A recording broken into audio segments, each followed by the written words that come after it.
What's up? So, let's speak about the Torah, right? What was the Torah for? Right? It was a set of rules designed to protect, keep people safe, and raise them, right? You know what I'm saying? Giving some type of order to the lifestyle that they should live, right? Well, throughout history with the Israelites, it was a constant like struggle to keep up with the Torah, right? And that was kind of by design. But they kept trapping themselves with the Torah too, right? So like it would come a time when somebody was raised up and be like, y'all not even getting the fucking picture of like what God is trying to say right now. Like David was like, yo, you're not even feeding the hungry. And it was like, well, God told us that the food for the Levites was unto God, so we can't like it's just it would break the law. And then David was like, nah, fuck that, and grabbed all the food for the from the priest and fed the poor. You see what I'm saying? It was like the laws are meant for a structure, but you would understand his heart if you understood how he thought, and you can get a grasp of that if you just dive a little bit deeper and to understand why he did the things he did, right? Because what he really wants for you is to embrace his heart. You know, David, a man after God's own heart, he sought God's heart, and what did that do? It made him understand, flaws and all, right? What it meant to to love. You know what I'm saying? And he just wild as shit. But he understood the nature of God, and that's really what you got to understand. And the Torah, these words will not pass away. These laws, these traditions, right? But the fulfillment of those has come, and that's Jesus, right? So now you have the fulfillment, which means it's fulfilled. That debt has been paid. You would ignore the blood of Christ if you kept trying to abide by the Torah laws, right? But again, we can go on the kings of Israel, right? Kings of Israel, I think before they were inducted, they had to read the Torah out loud, and then every 7 years subsequently, they had to read the Torah again to the people, right? And so it was up to the king to establish how that was done, and then the priests would do it in the temples and shit. So Jesus, did he read the Torah out loud? No. The Torah is going to be written on your heart. With the fulfillment of that law, all of the spiritual work that God was trying to get people at a certain level, you know what I'm saying? It was done. It just now had to grow and flourish. The seeds had already been planted in various places, and now it was time for those seeds to grow, and then comes the harvest, right? So, what's the harvest? It's the Torah is written on your heart. That space right there. That's how you can directly commune and understand the truth of God in any situation, in any circumstance. You don't have to. You only go back if you're too young. You don't have any instruction whatsoever. You need some type of guidance, right? But if God's for you, he'll probably send somebody who can, right? And if he does, then you're good. But the true point is to have that connection with the Creator within yourself, so that now you can operate like in divine sovereignty, right? You can make your own decisions because they're always going to come from a divine heart space. You feel me? And that's really the whole point. Can you make wise, understanding judgments in really any given situation? And can you reflect the heart of God? And sometimes, you know, sometimes I mean shit can get real. You know what I'm saying? You still have to operate like that.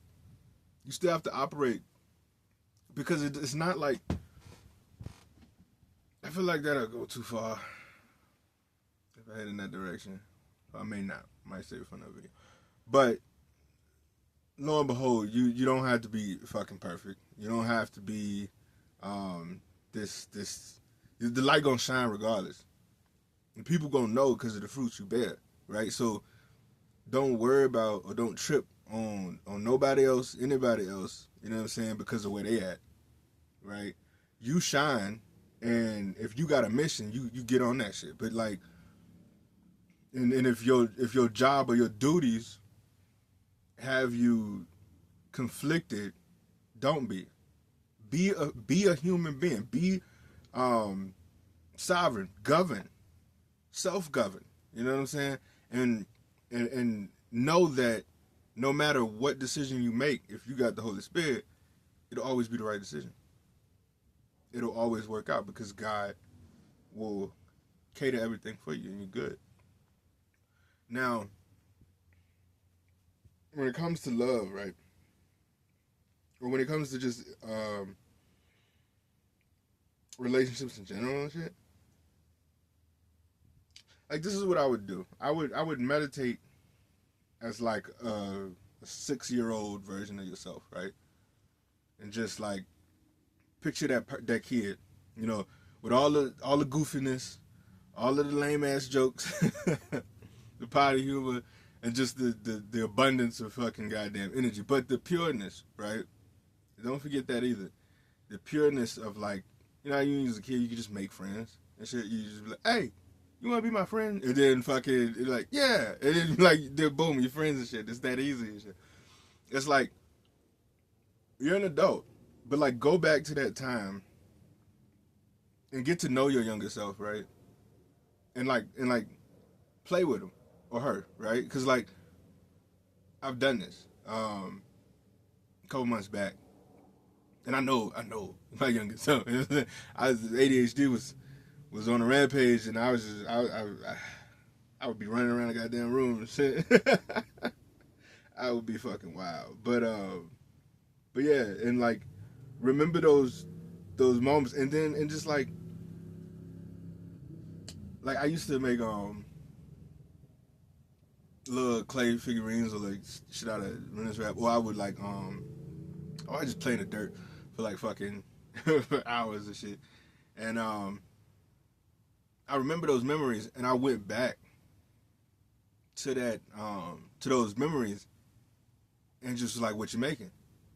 You know what I'm saying? And then it was almost like I could just be in both spots at the same time because I know exactly how I would respond back then. You know what I'm saying? Just with like excitement, exuberance, and all that shit. And just the simple fact of doing that, you know what I'm saying? And then one time when I was like walking through the woods at night and shit, when all that crazy shit was happening, like I had my younger self with me. One time I was just like, I just imagined how like scared he would be, and I ain't scared and shit. And I'm like, I was just like, I don't know why I did it. I was just like telling him it's gonna be good. Like, you know what I'm saying? It's like because I was getting in the mood of doing that, and then it was just like, I guess afterwards I realized like, oh shit, I'm really just comparing like who I became, and it's like, and I guess it was just a moment like I was proud of myself. You know what I'm saying? But just to encourage your younger self and be there for the child at heart, right? When you getting into a relationship, see past all of the bullshit and imagine your younger self. You don't have to tell them you do this because you probably think you're weird as fuck. But once you get past that little point, you could probably tell them and they could probably do that. But imagine because you can get like a picture of what their younger self would have been like, right? Um, and then imagine your younger self and them playing, just pure innocence, right? And then, I mean, if they can do it too, I fully believe that like this will help and heal some shit. But um, yeah, because if you do that before you really get into a deeper connection with them, it really will remove a whole lot of like preconceptions and like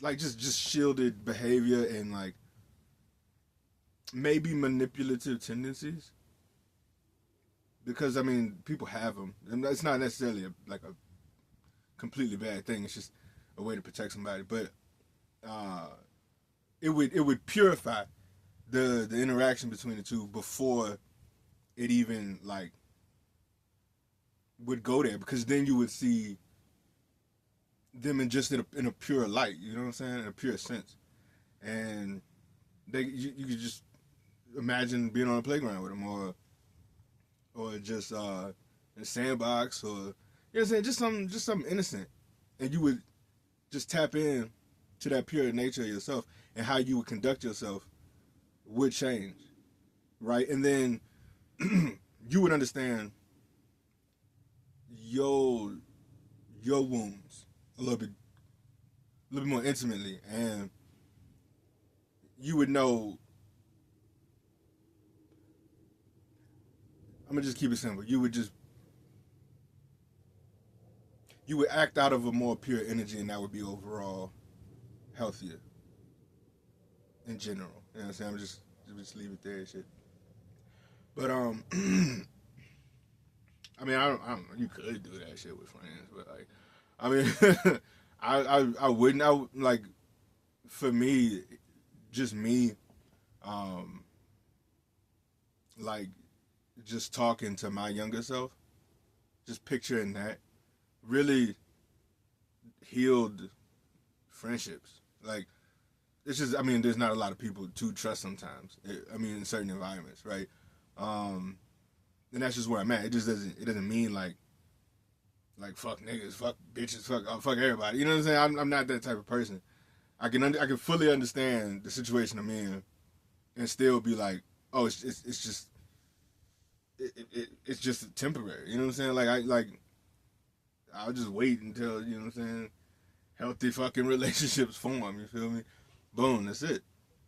Um, I'm not like, like stuck in a mental prison. Like, this is the world we live in. You know what I'm saying? Um, but yeah, because being a being a child at heart as an adult, it truly is a blessing. It's just way less pressure, and you just get to have fun and be, but you're responsible at the same time. You know what I'm saying? It, to get to know your younger self, that's just try it. You know what I'm saying? Just try it out. But that's it. Oh, and I could, you know, to get into the kingdom high, you have to be. I mean, kingdom of God, you have to be as a child. Like I got that from this, but that's really the point. Is just to embrace yourself. God's honest truth. It's just to embrace yourself, love yourself. You know what I'm saying?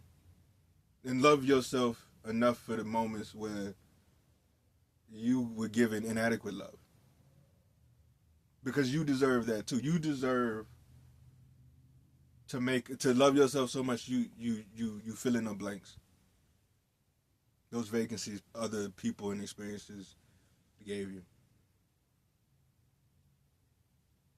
You deserve that. I encourage you to do it. That's it. Go on.